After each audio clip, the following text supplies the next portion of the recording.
Okay guys, so thanks for having me first of all.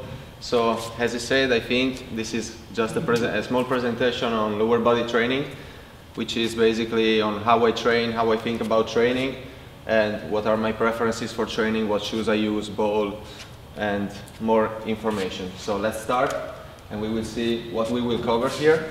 So as I said, I'm going to give you an insight into my training preferences, mindset for improvement, how I think and reason freestyle, and the schedule for training, which is basically how I structure my training, what I do first, how I follow up, how I warm up, and all that stuff. So the goal is to help you understand better how to improve in lowers and which techniques I use to improve in lowers, so you can try to apply yourself and improve faster. Okay, so my training preferences, we'll start with the shoes. So you should have a pair of shoes that feels 100% comfortable. And as you say today, maybe my shoes were a little bit ripped off, which doesn't allow me to do my best combinations. So my level will be at its top when I have new shoes. For example, when I get a fresh pair of shoes and they are in the best conditions. And you should test many types and find the one that fits you the most and stick to that. And personally, I use the Freestyle Explore 2 because I tried many different types. I started with Nike Elastico, Pro and Finale, then I tried the Puma and Puma Light and other types, and then eventually I tried Freestyle, both models 1 and 2, and the 2 is like the perfect for lowers. In this presentation I'm talking about lowers essentially. If you are more of an all-round guy, I think the other type of Freestyle shoes, the mid model, will be very good. So that's for the shoes. About the ball, we got 3 main choices for lower body training. The first one is the classic match ball. The second one is the Freestyle ball, the Control V2 I'm talking about, because the first one honestly was not as good as a match ball. The second one is another type of discussion, okay? And the third, the choice you have for lower training is the mountable, which we'll see more in detail, and I think it's worth a mention. We'll see now more in detail each one of these. Okay, so the official match ball. Okay, classic size 5 by Adidas. Good grip and durability, we all know that. And you should choose the one you like the most. But why am I telling you this? Because I think even the ball has something to do with the level. For example, I like to freestyle with a clean ball. And what do I mean with that? I mean clean ball with a good design, no distracting colors like black and white. For example, this is a ball I would train with. The Tango, for example, also the Freestyle ball has a clean design. The Europass, all those balls that are like mostly white and not distracting to the eye, I think those are the best balls to train with. And this is a ball I would not train with, like fully orange ball. You know what I'm talking about, but some people might find those more interesting, so it's up to choice, but personally I train with clean balls, okay? So the second choice is Freestyle Control ball V2, which is of the same quality of an Adidas match ball, and it is really hard to replicate the quality of an Adidas match ball, but Tobias did it. And it's still a size 5. It might seem smaller, but it's still size 5. So yeah, that's still better than Monta, because with Monta you're going back to 4.5, which is a downside, and we will see it. Then it has a clean design. As I said before, the colors are pretty good. Great control and feeling. Why am I saying this? Because it is called the control ball, but when you freestyle with that ball, I think there is a little bit more control. At least personally, I feel like the ball stays closer to my body and I can freestyle with it like really calm, okay? And it's really worth trying, in my opinion. Okay, let's come to the mountable, which is really debated in the lower body world. And it's a size 4.5, first thing I'm gonna say. Second thing is, it removes some mental blocks. When you start training with Monta, you learn how to do the rotations in a certain way. You learn how to get your foot closer to the ball and gain more time on each revolution. So you can try some tricks with Monta, for example, and then you go back to size 5 and you find that your level has improved. And it also removes some mental blocks, because maybe there are some tricks that you have difficulties trying with size 5. You go back to Monta and it's like the ball is smaller and it's simply easier to try new tricks, because yeah, you can do movements more easily. Then it improves the precision on the revolutions, as I said before. Single tricks feel easier, while with size 5, being the ball bigger, there is less time to complete a move, especially 3 revolution tricks I'm talking about. And with Monta ball, especially I think alternative 3 rev, 3.5 and everything that is above and beyond 3 rev becomes easier. And the downside is, it is harder to control than other balls. It is true that single tricks feel easier, but when you go to try a combo, it is more complicated to control the ball and make it go where you expect it to go with a size 5. And it also gives less reward and satisfaction. For example, when I did the first 4 rev, I did it with Monta, but I was not happy.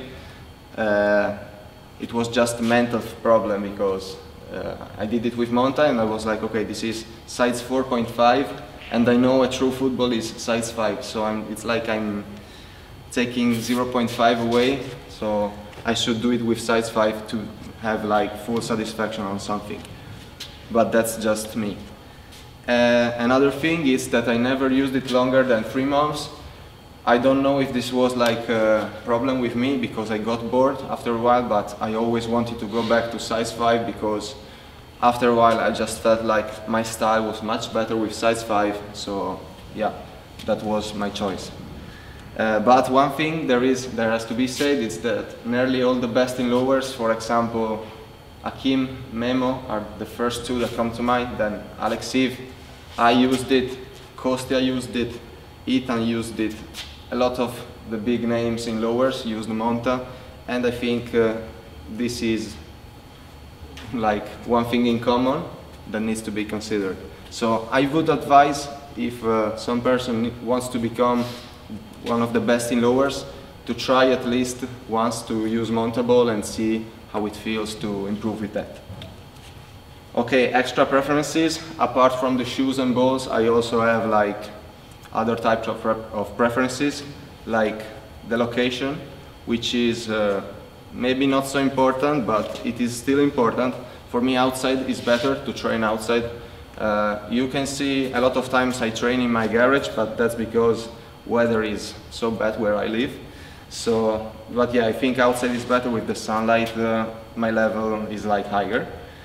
And you should find at least 4 or 5 spots different where you can train, and you can add variety to those locations. Like, I think if you keep switching between locations where you train, it's like you get a different point of view on everything, so it just feels better generally. Switch location regularly. And music.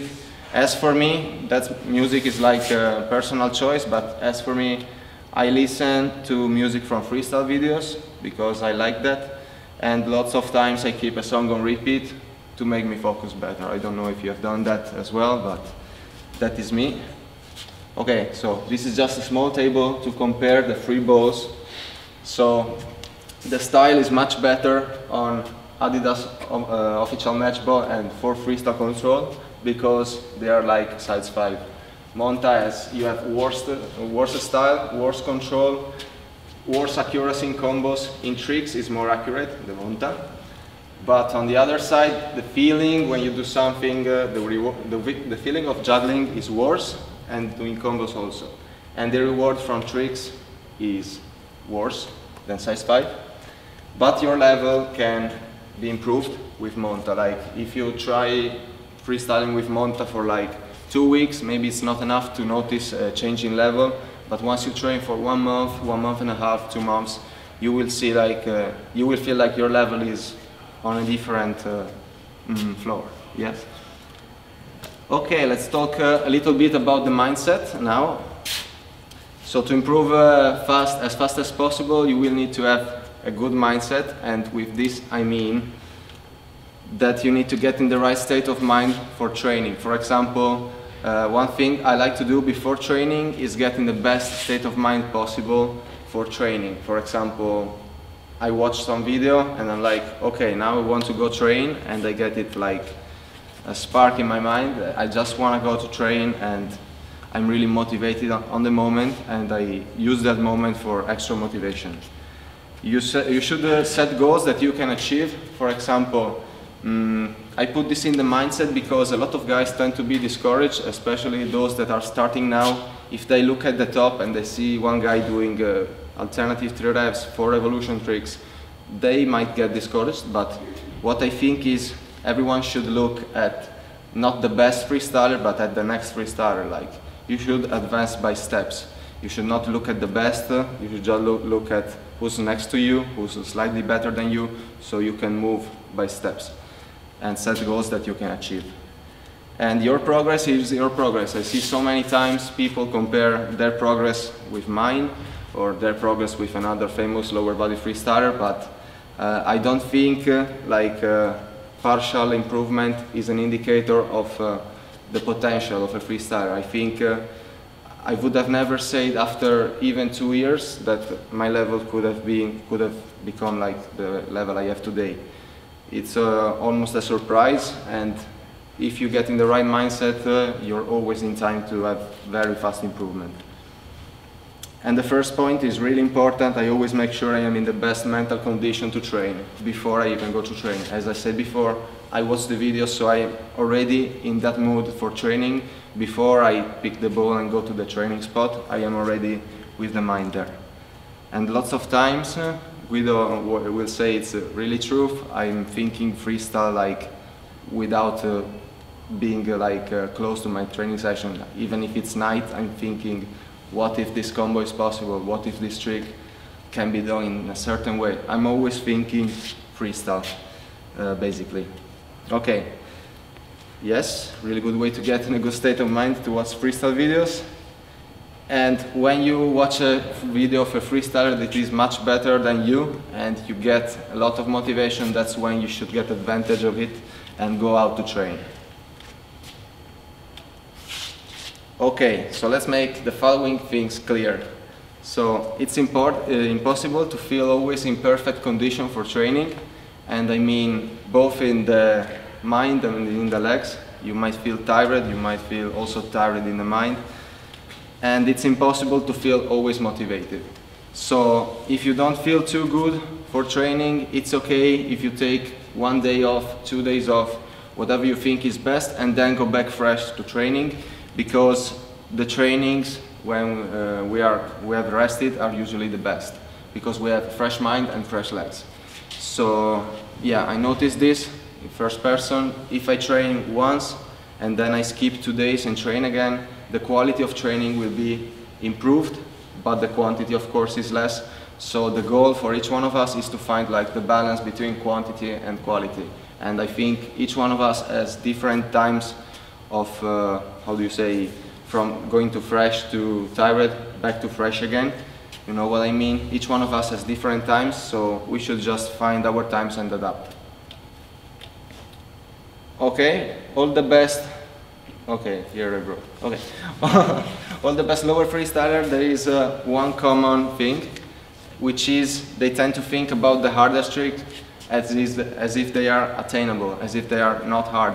For example, many freestylers, which are even at a really good level, tend to look at the hardest tricks as if they are not reachable. Even when I was starting, after 2-3 years, I used to think about some tricks like, I will never do that. When you think that, it's just starting yourself, because you should never think that. You cannot know. You just have to keep being faithful and keep training, and you might surprise yourself whenever you don't expect it. And it's just a trick. This one is a trick. To say something is easy is not to be arrogant. It's just a trick for the mind. If you keep saying yourself something is easy, eventually it will become easy at some point. Okay, now that we talked about the mindset, it's time to talk about the schedule of my training, which is, I think, the thing you were looking forward the most.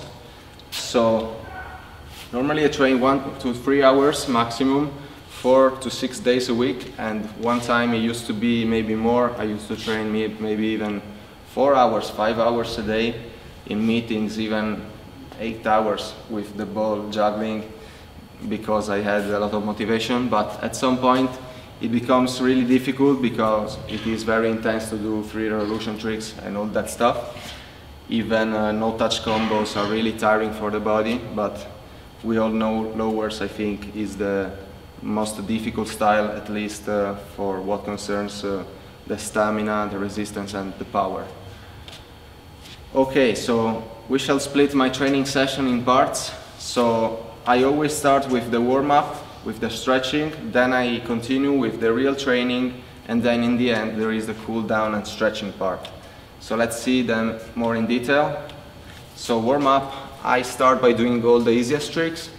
Sometimes I don't do this, but most of the time I just start with normal juggle, ATV, crossover, hop the world, reverse crossover, X-over, all the easiest tricks, even the most stupid ones. I just want to do them to make sure I get in a good consistency mode and I can do as many tricks as possible while juggling.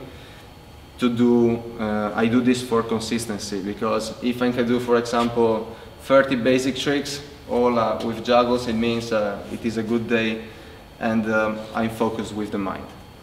After this I do a long combo test, and the long combo test means that I try to do the longest combo possible.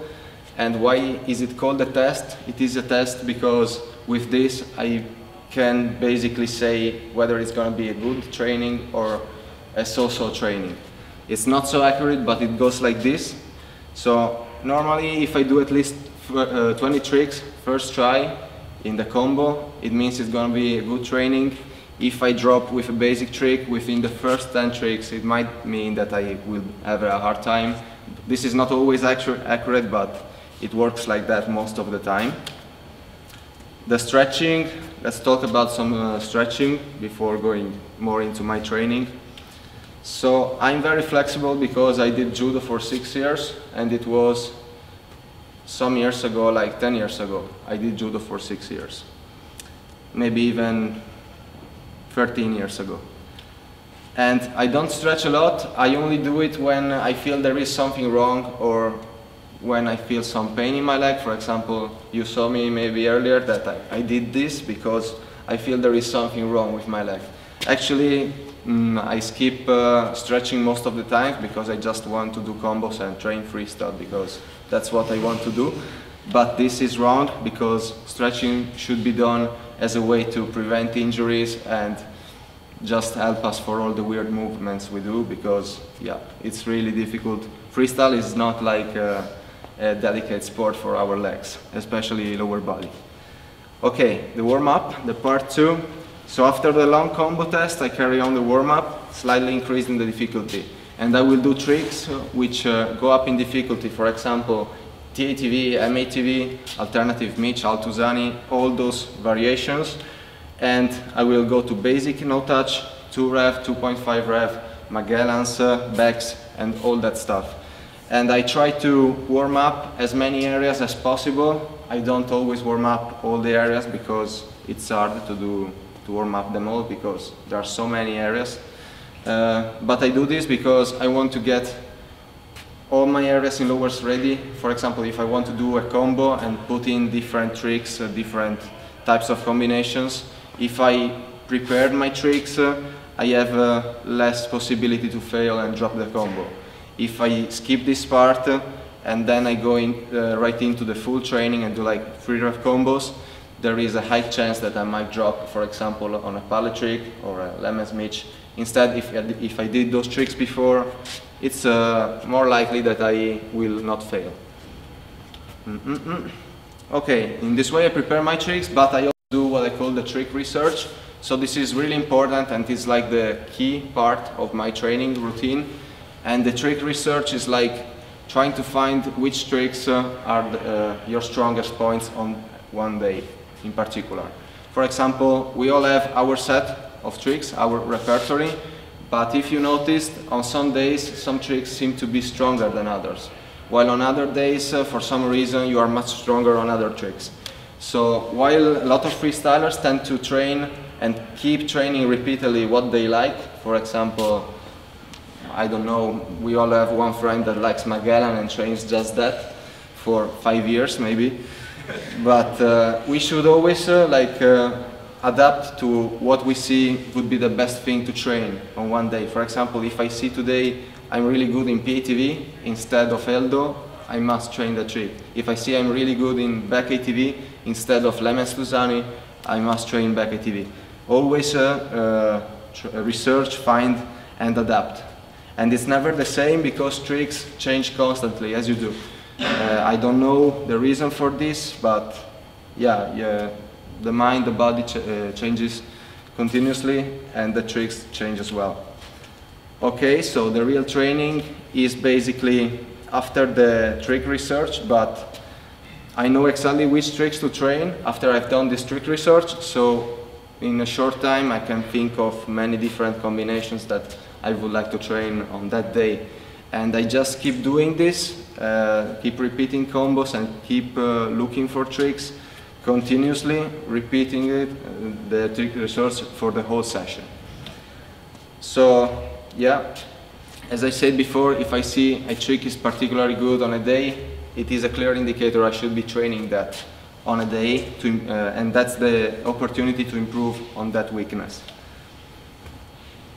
I do this all the time, and it happens that I work for 5–10 minutes on something and then I switch completely to something else, just because I saw there is a particular opportunity to improve on the other thing. For example, I'm training a particular combo, and in that combo at some point I do a free rep that I didn't try before in the session, and for some reason I see I did it really easily. It's time to train to that trick and try to do some more variations with it. And one way of training for me is to improve on a single trick. For example, I pick the trick and I try to think of many different combinations with it. Let's pick parallel around the world, for example. If I was a freestyler and I was in that position when I had learned parallel around the world, if I want to improve in parallel around the world, what I would suggest is to train as many variations as possible, to train, for example, Lemens and then PATV, PATV and then Lemens, Altomi Tusani and then PATV. Try all the different combinations and touches with the trick, and by training all the different variations we'll have fast improvement on the trick. Okay, so there is really not much more to say about the real training, because as I said, the training is just that. I keep repeating the same process all the time until I'm done, until I'm tired. I just do this strict research and keep trying to focus on the tricks that I see are good and the tricks that might motivate me to train. Okay, so after training, a good idea is to stretch as you cool down, and I do this more than in the beginning. I don't know, I think it should be done more in the warm-up than in the cool down, but I do it more in the cool down. And one thing I used to do in the beginning years of freestyle, like it used to be a classic at the end of each training, was to try to do a long combo again for as long as possible, just to push my stamina as much as possible, because it's much harder to do a long combo after 2 hours of training, so it will be a bigger challenge for yourself, and it's a really good way to improve your stamina. If you do a long combo in the end of one session, and you try another long combo in the beginning of the next session, the long combo will feel much easier on the following day. Final considerations. I hope I was able to give an interesting point of view on this. And this is just a general guideline. It doesn't mean that I do this in every training, literally, because I'm also human. I also change my mind, change my ideas continuously. And it doesn't mean you must follow this A to the Z. If you think like you just have to make your choices in your freestyle training and train what you like, because training what you like is always the best way, but training what you like is not maybe the best way to improve as fast as possible. You should also consider what is good to train on a day rather than what you like to train all days. and you should find the balance between those two. And just take it as a different point of view and try to apply it to your trainings. The best solution is always to test and adapt, as I said before. So I wish you all the fast progress in lowers, and thank you.